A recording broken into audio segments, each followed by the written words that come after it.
Évangile de Jésus-Christ selon saint Matthieu, au chapitre 11, des versets 25 à 27. En ce temps-là, Jésus prit la parole et dit: Père, Seigneur du ciel et de la terre, je proclame ta louange. Ce que tu as caché aux sages et aux savants, tu l'as révélé aux tout-petits. Oui, Père, tu l'as voulu ainsi dans ta bienveillance. Tout m'a été remis par mon Père. Personne ne connaît le Fils sinon le Père, et personne ne connaît le Père sinon le Fils, et celui à qui le Fils veut le révéler. Au nom du Père et du Fils et du Saint-Esprit. Amen. Loué soit Jésus-Christ. Chers frères et sœurs dans le Christ, nous continuons notre cheminement dans le chemin de la sainteté à travers les lectures qui nous sont proposées aujourd'hui afin de faire un pas en plus malgré nos multiples faiblesses, malgré nos multiples chutes.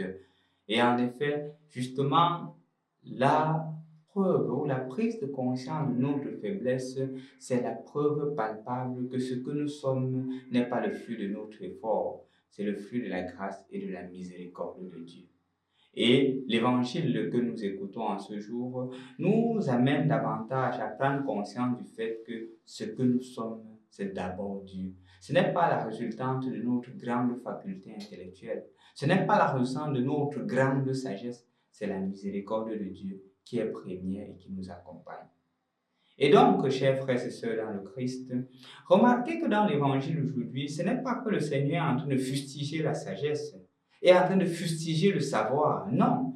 Et donc, la clé pour comprendre ce passage, c'est justement le dernier verset.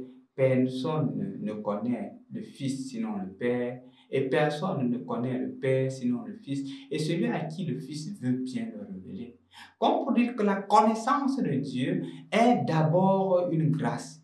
C'est d'abord la miséricorde de Dieu qui s'étale sur nous. Et cette miséricorde-là nous permet de scruter. Et justement, scruter, on ne scrute pas seulement pour connaître, pour une foi personnelle, mais c'est toujours en vue de découvrir l'auteur et le créateur de toutes choses. J'aime bien, et je l'ai dit il y a de cela quelques temps, le livre qui est sorti, La science, Dieu et les preuves, de Olivier et de Yves Bolloré, co-auteur, dans lequel ils montrent que leur savoir n'est pas un savoir en vue de s'auto-satisfaire, mais toujours un savoir en vue de montrer que Dieu existe et de découvrir l'auteur même de la création. En vue de montrer que justement le Seigneur nous a donné le savoir intellectuel pour qu'on le découvre et jamais pour que nous nous en éloignions. Et en effet, c'est ce que le Seigneur voudrait t'adresser aujourd'hui.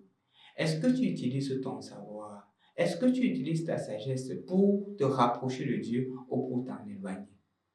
On verrait davantage ou on aurait davantage l'impression que le monde de plus en plus utilise le savoir, la sagesse pour non seulement s'éloigner de Dieu, mais détruire même la création de Dieu.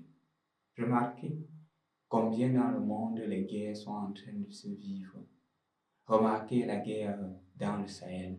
Remarquez la guerre entre Israël et le Hamas. Remarquez la guerre entre la Russie et l'Ukraine. Remarquez toute autre forme de guerre qui existe, la guerre à l'est du Congo. Pourquoi? Parce que certaines personnes se croyant sages font du matériel leur Dieu, au point de détruire les vies humaines, au point de faire détruire des pays tout entiers, des villes tout entières, pour leurs intérêts personnels. C'est pas ça la sagesse voulue par Dieu. La sagesse voulue par Dieu, c'est une sagesse qui se met au service de l'autre. C'est une sagesse qui prend conscience que l'autre, malgré sa faiblesse, est créé à l'image et à la ressemblance de Dieu. Demandons donc cette grâce au Seigneur pour toi et pour moi, afin que nous soyons sages à la manière de Dieu et jamais à la manière du monde. La sagesse à la manière de Dieu voit en l'autre une créature de Dieu, une personne à respecter, une personne à aimer, une personne à pardonner.